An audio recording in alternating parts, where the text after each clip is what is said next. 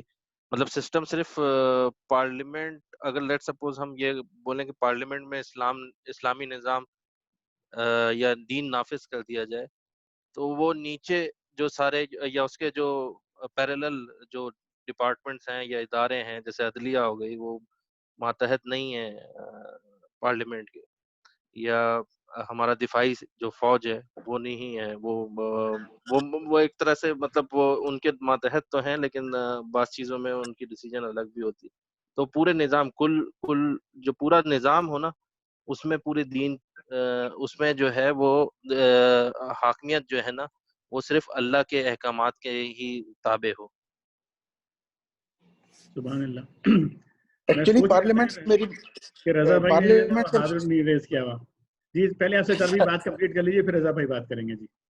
جی parliament سے میرا مراد یہ تھا کہ پارلیمنٹ جو لیجسلیشن کرتی ہے نا وہ تو پورے کے پورے سسٹم کے لیے کرتی ہے، جو گورن کرتا ہے ایون بینکنگ سسٹم کو، ایون فورسز کے سسٹم کو، اکاؤنٹنگ سسٹم کو، اس کے بعد ایجوکیشن سسٹم کو، ہیلتھ سسٹم کو، مطلب آل جتنے بھی ڈسپلنز ہیں نا لائف کے، ان سب پہ پارلیمنٹ کے ڈیسیجنز وہ امپلیمنٹ ہو رہے ہوتے ہیں.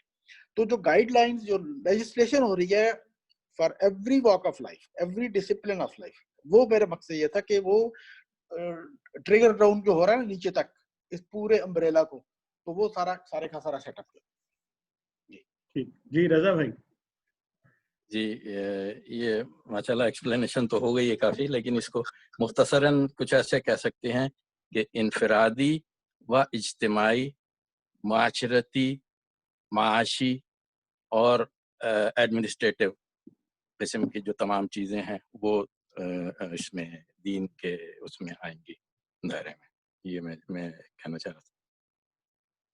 یعنی انسانی زندگی گزارنے کے لیے انسان کی زندگی کے جتنے بھی پہلو ہیں، انفرادی تو اپنی جگہ پر ہے ہی، لیکن جہاں سے اجتماعیت شروع ہوتی ہے وہاں سے چاہے وہ گھر ہو، وہ خاندان ہو، وہ محلہ ہو، وہ شہر ہو، پھر انسانوں کے جو اجتماعی معاملات ہوتے ہیں ایک دوسرے کے ساتھ، معاشی معاملات ہیں جس طرح سے.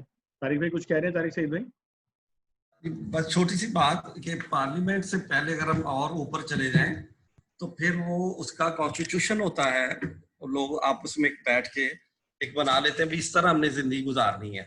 تو وہ لوگ جو ہوتے ہیں وہ فکر و عمل، ابھی جو بات آ رہی نا فکر و عمل کی، وہ ان لوگوں نے فکر و عمل کر کے اس کو آئین کو یا منشور کو یا دستور کو بنانا ہوتا ہے، جس کی روشنی میں پھر یہ پارلیمنٹ جو ہے وہ لیجسلیشن کرتی ہے. یہ بہت ہی خوبصورت آپ نے جو ہے نا وہ نقطہ بیان کیا ہے یہاں پر، بہت اچھا ماشاءاللہ.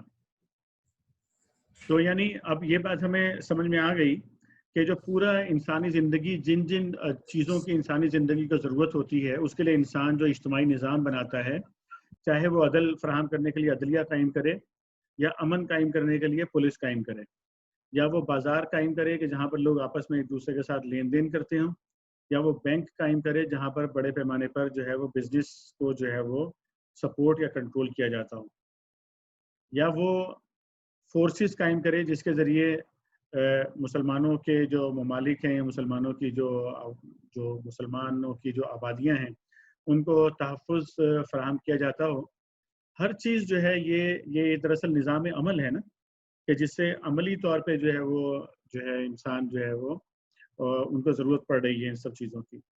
یہ جتنا بھی نظام عمل ہے نا کسی نہ کسی فکر کی بنیاد کے اوپر بنا ہوتا ہے, کسی نہ کسی نظریے کی بنیاد کے اوپر بنتا ہے. تو اس لیے آپ دیکھیں گے دنیا میں جتنے بھی نظام بنے ہوں گے, نظام ڈیوائس ہوتے ہیں, ان کی بنیاد میں کوئی نہ کوئی نظریہ ہوتا ہے, یا تو سیکولرزم ہوگا یا لبرلزم ہوگا, یا کہیں پر کمیونزم تھا, یا کہیں پر سوشلزم ہوگا. تو وہ جو فکر کا نظام ہے وہ جو بتاتا ہے کہ بڑا کون ہے, وہ نظام فکر بتاتا ہے کہ حاکم اعلیٰ کون ہے. وہ نظام مثلاً یہ کہ اگر مغرب کی جمہوریت کی آپ بات کریں تو وہ نظام فکر ہے نا, جو پہلے یہ بتاتا ہے, نظام فکر پہلے بتاتا ہے کہ government of the people, for the people, by the people.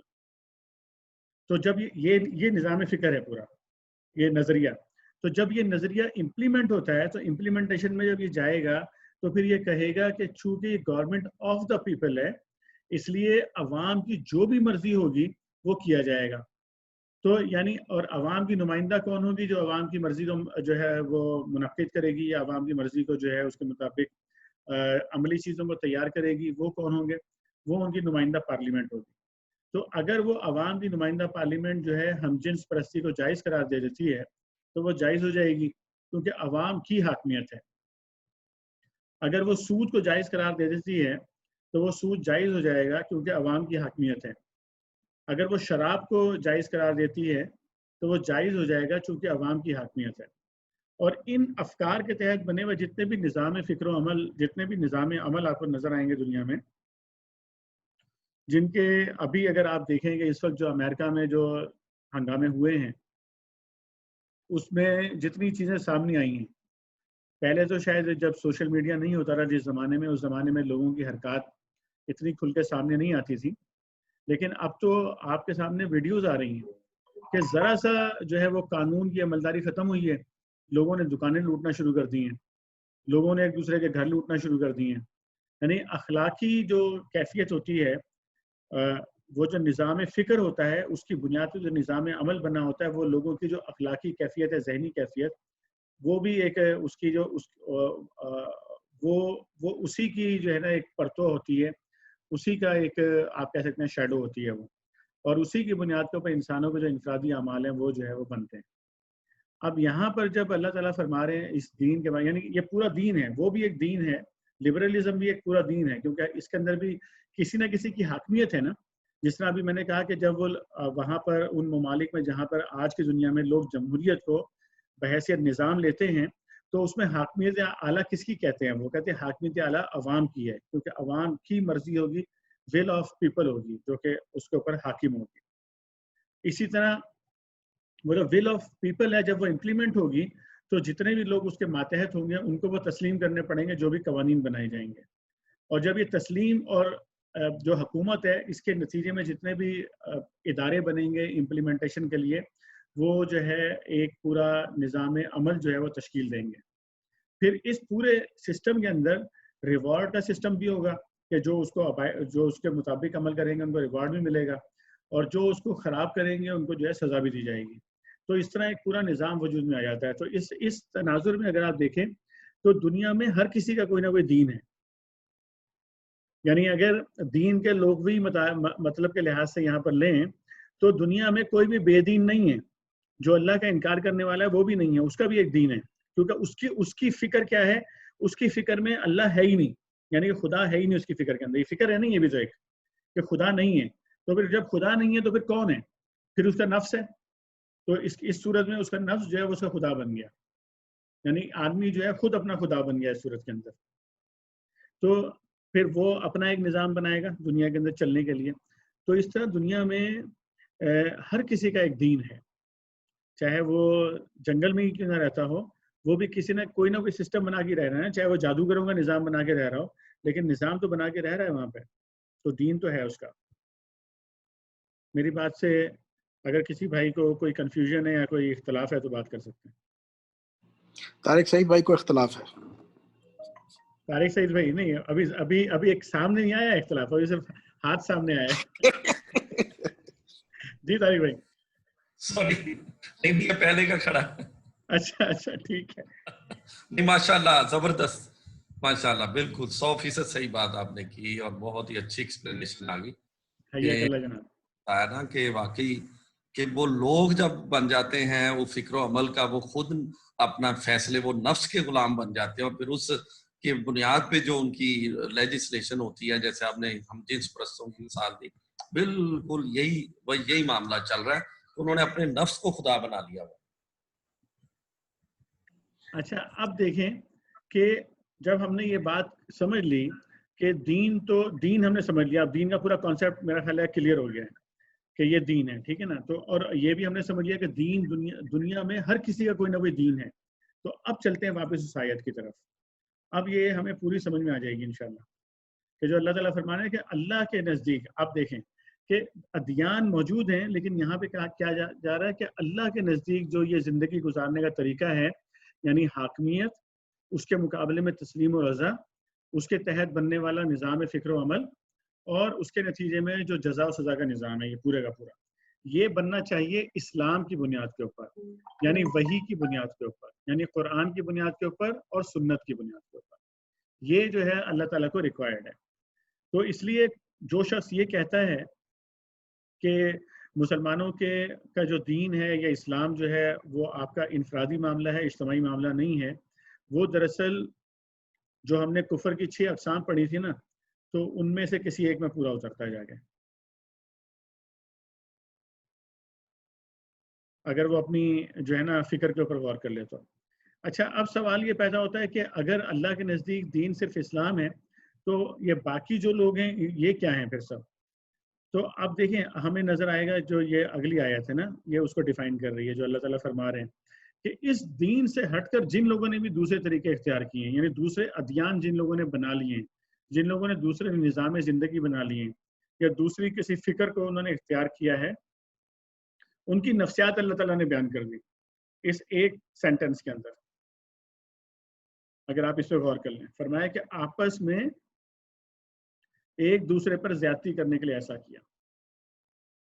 صرف ایک مثال پہ غور کرتے ہیں کہ دنیا میں جتنے بھی انسان ہیں، ہر انسان کا حق ہے کہ وہ اچھی زندگی جیے۔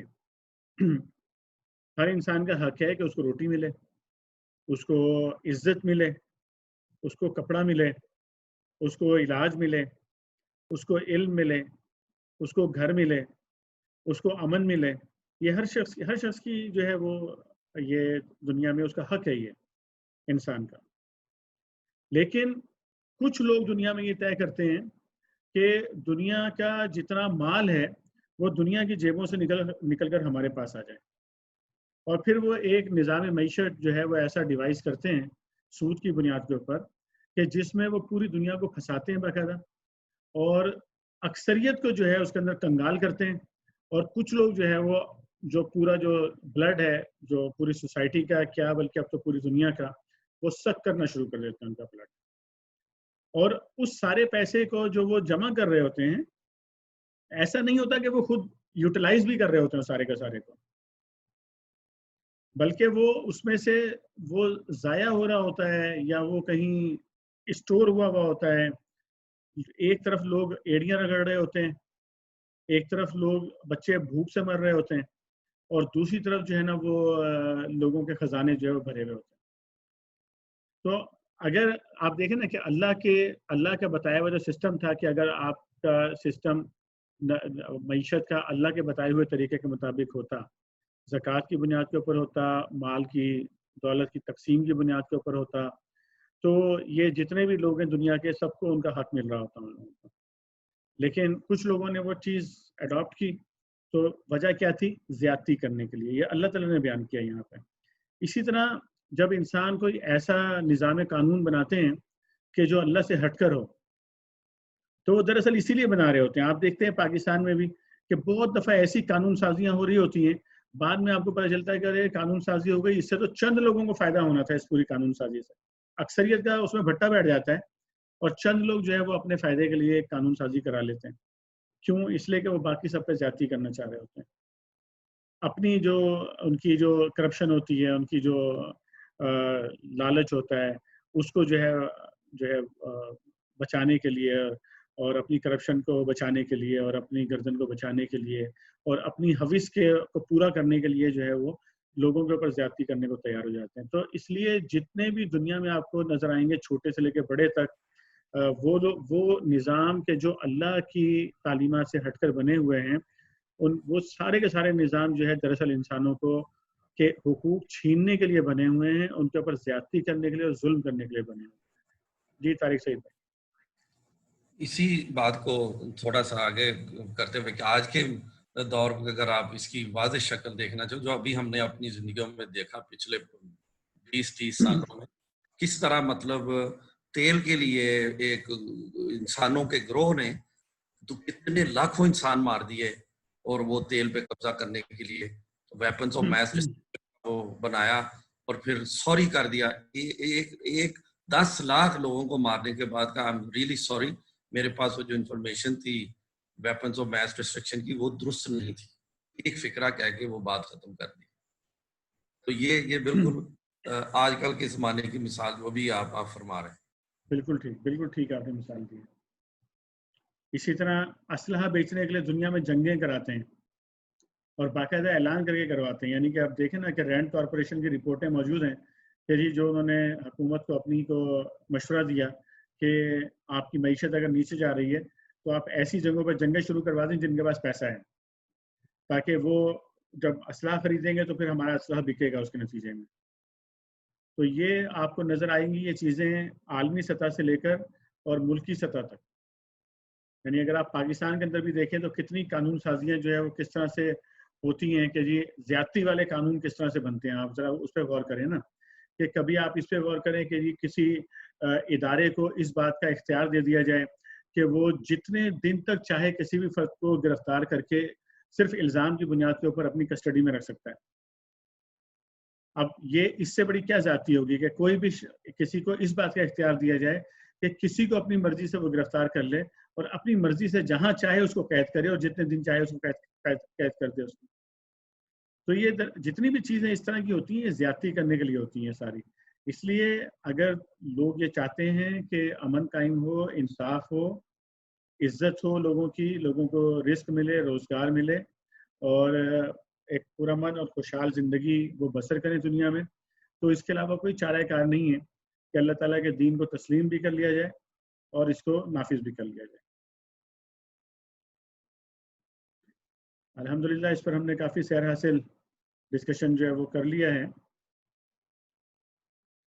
جی سید طارق بھائی آپ کچھ کہہ رہے ہیں؟ جی ایک سوال تھا, مطلب جو ہم لوگ دیکھتے ہیں کہ یہ IMF جو ہے نا انوالو ہوتا ہے, اور پاکستان کیا بلکہ آج کل تو سارے دنیا کے معاشی نظام پہ وہی انسٹرکشن دیتا ہے.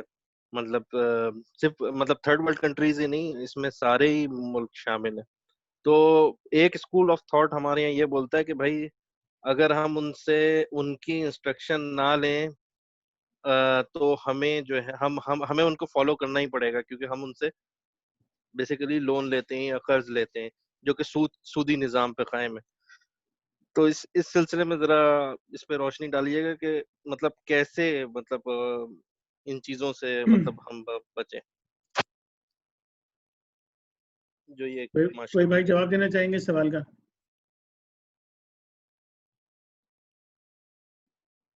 آپ میں سے کوئی بھائی جواب دینا چاہیں اس سوال کا جو سید طارق بھائی نے کیا ہے؟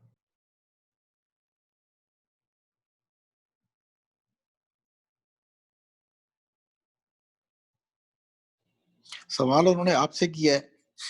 نہیں وہ تو اصل میں تو اسٹڈی سرکل کنڈکٹ کر رہا ہوں نا, تو یہ تو اسٹڈی سرکل ہے, اس میں سوال بھی اٹھایا جا سکتا ہے, جواب بھی دیا جا سکتا ہے. نہیں تمام بھائیوں سے اوپن ہے, اٹس اوپن ڈسکشن.